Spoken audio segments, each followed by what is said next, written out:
বহুকাল আগে আরব সম্রাট ছিলেন ইবনে সাত্তার আলিম। তিনি ছিলেন পৃথিবীর শ্রেষ্ঠ শাসকদের মধ্যে অন্যতম।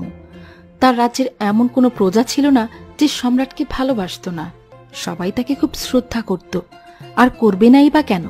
ধনী গরিব নারী পুরুষ সবাইকে তিনি সমান চোখে দেখতেন এবং সম্মান দিতেন। তিনি সবসময় তার রাজ্যের সকলের খোঁজ খবর রাখতেন। রাজ্যের মানুষ কিভাবে ভালো রাখা যায় সেই চেষ্টাই করতেন। কিন্তু কিছুদিন যাবৎ সম্রাটের মনে কোনো শান্তি ছিল না। তিনি কেবল ভাবতেন তার রাজ্যের সবাই কি আসলেই ভালো আছে, সবাই কি নিরাপদে আছে। একদিন সম্রাট দরবারে বসেছিলেন, পাশে মন্ত্রী ও অন্যান্য সভা পরিষদগণও বসেছিলেন। তখন সম্রাট বলেন, আল্লাহর রহমতে আমার রাজ্য অনেক বড়। সবার দেখাশোনা আমি নিজে একা একা করতে পারি না। রাজ্যের অন্যান্য কাজ নিয়ে প্রাসাদেই বেশিরভাগ সময় থাকতে হয়। তাই আমি চাই আপনারা রাজ্যের সবার খেয়াল রাখবেন, ঘুরে ঘুরে দেখবেন কারো কোনো সমস্যা হয় কিনা, কারো উপর অন্যায় বা জুলুম হয় কিনা। কি যে বলেন সম্রাট, আমার মনে হয় না আপনার শাসনাধীন এমন কেউ আছে যার কোনো কষ্ট আছে। আপনি হলেন সেরা শাসক। আপনার রাজ্যে কারোর দুঃখ থাকতেই পারে না। চুপ করো মন্ত্রী, আমি জানি তুমি তোষামোদি করছো, আর আমি তোষামোদি একদম পছন্দ করি না। তাই এরপর থেকে আর এমন কোনো কাজ আমার সামনে করবে না। ভুল হয়ে গেছে সম্রাট, আর এমন হবে না। আমি এবং আমরা সবাই আজকে থেকে এই রাজ্যের সকল প্রজার খেয়াল রাখব। ঠিক আছে, মনে থাকে যেন আমার রাজ্যে যেন কোনো অসুবিধা না হয়, সেদিকেই খেয়াল রাখবেন সবাই। সবাই সম্মতি জানায়। এরপর সম্রাট দরবার থেকে উঠে যায়।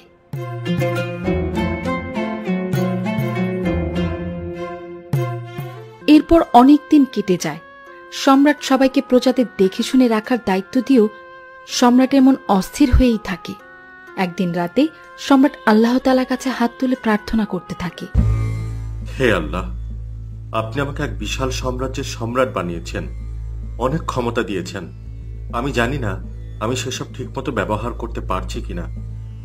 তবে আমার রাজ্যে যদি কারো মনে কোনো দুঃখ থেকে থাকে, আমি যেন তা জানতে পারি। তাদের দুঃখের কথা যেন আমি অবলোকন করতে পারি। হে মহান আল্লাহ, আমাকে আপনি পথ দেখান। আমার প্রজাদের কষ্টে যে আমি সহ্য করতে পারি না। কিছুক্ষণ পরে সম্রাটের কিছু একটা মনে পড়ে। কে ছদ্মবেশ ধারণ করে প্রাসাদ থেকে বেরিয়ে পড়ে। গভীর রাতে সম্রাট ছদ্মবেশে একা একা হাঁটছে। সাথে নেই কোনো সৈন্য বা রক্ষী।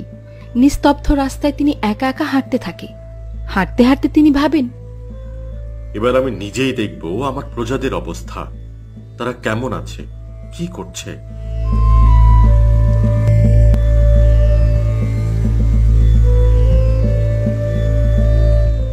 সম্রাট হাঁটতে হাঁটতে দেখে সকল প্রজারা নিশ্চিন্তে ঘুমিয়ে আছে। এরকম শান্ত নির্জন পরিবেশ দেখে সম্রাট ভাবতে থাকে, এত রাতে কারো সমস্যা আমি বুঝবো কি করে? সবাই তো ঘুমাচ্ছে, কিন্তু রাত ছাড়া তো আমি বেরো হতে পারছি না। আচ্ছা, একটু ঘুরে দেখি তো। কালকে না হয় এর একটা সমাধান বের করব। নাকি মন্ত্রীর কথাই ঠিক, আমার রাজ্যের সবাই খুব ভালো আছে। ঠিক তখন সম্রাট কারো গুনগুন গানের আওয়াজ শুনতে পায়। সম্রাট দাঁড়িয়ে যায় আর খুঁজতে থাকে কোথা থেকে সেই সুরটি ভেসে আসছে। ওই গানের আওয়াজ কোথা থেকে আসছে? আর এত রাতে গানই বা গাইছে কেন? দেখি তো ওদিকে গিয়ে। এরপর সম্রাট গানের সুর অনুকরণ করে এগোতে থাকে।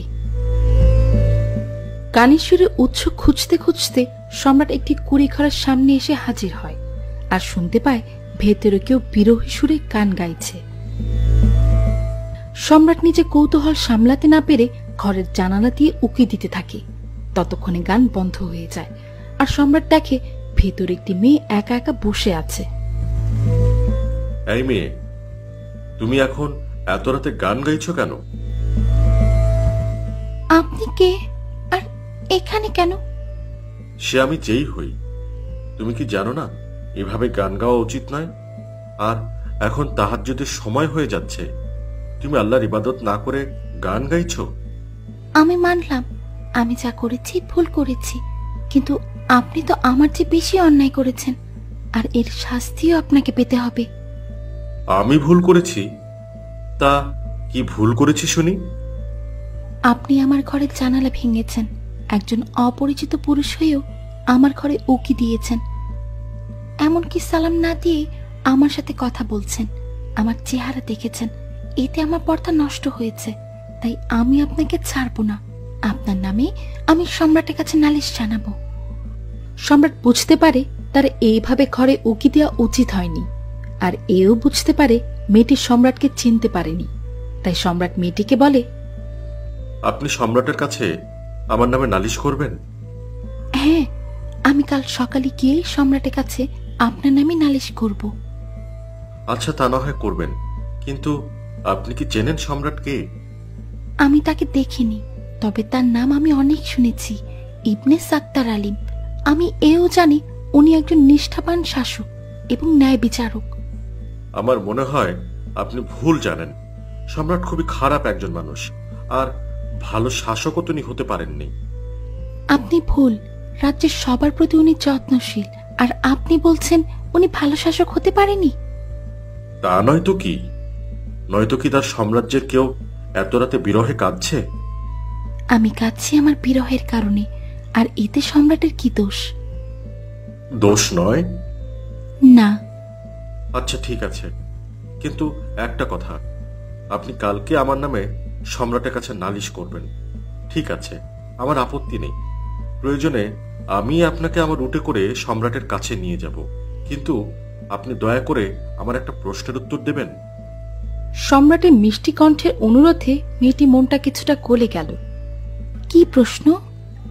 আপনি আমাকে বলবেন এত রাতে আপনি কার বিরহে কাঁদছেন, আর তিনিই বা কোথায়?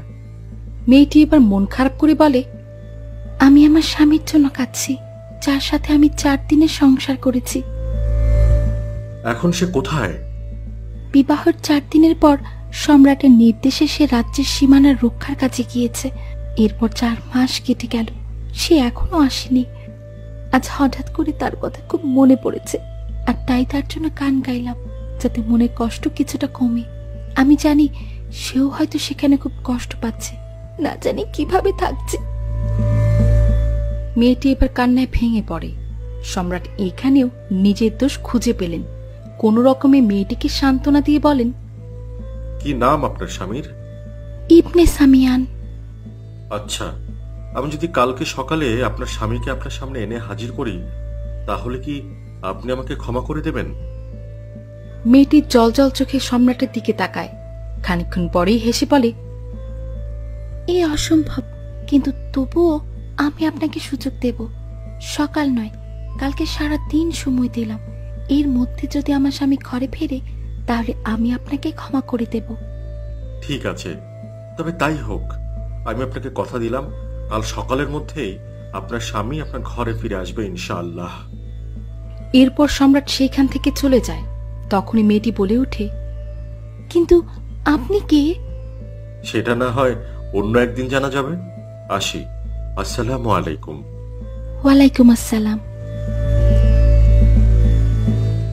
ছদ্মবেশী সম্রাট আবার নির্জন রাস্তায় একা হাঁটতে থাকে, আর ভাবে, হে আল্লাহ, তুমি তো জানো সম্রাট হওয়ার কারণে আমি আমার প্রজাদের আপদে বিপদে এগিয়ে যেতে হয়।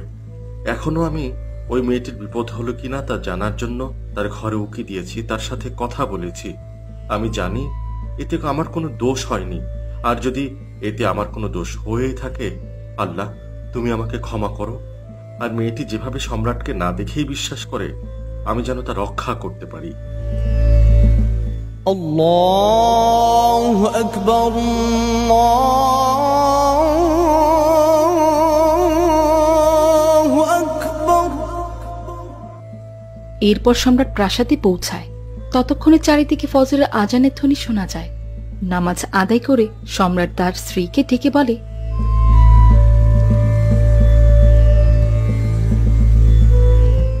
বিবি, আমার একটা প্রশ্নের উত্তর দেবে?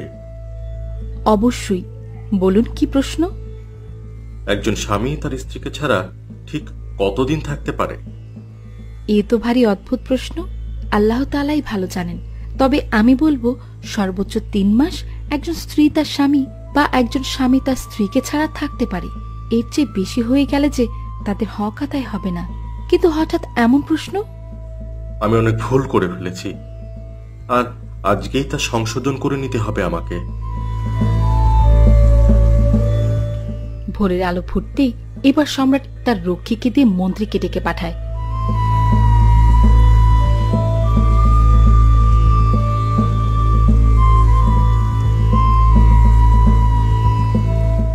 আসসালামু আলাইকুম। ওয়ালাইকুম আসসালাম। তোমাকে একটা দায়িত্ব দিয়েছিলাম, তুমি কি সেই দায়িত্ব ঠিকঠাক মতো পালন করেছো? না মানে এভাবে মানে মানে করো না। তুমি জানো কাজের অবহেলা আমি একদম পছন্দ করি না, আর তুমি সেটাই করেছো। দুঃখিত সম্রাট, আর এমন গাফিলতি হবে না। ঠিক আছে।